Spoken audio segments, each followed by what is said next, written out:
you. Mas marami ka pang maibubulsa dyan, Ben. Kung mahuhuli natin ang grupo ni Tanggol, ngayon, sabihin mo sa akin, bakit ka konektado kay Tanggol? Bakit mo alam kung nasan siya?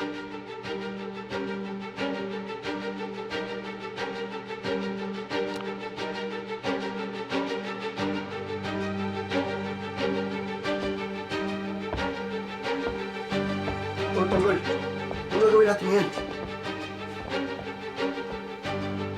Pupunta tayo ng presinto. Papatayin ko si Rigor. Tanggol, wag. Hindi natin kaya ang pwersa ng buong kapulisan. Tanggol, siguradong handa si Rigor sa paglusob natin. Baka mamaya mabitag lang tayo.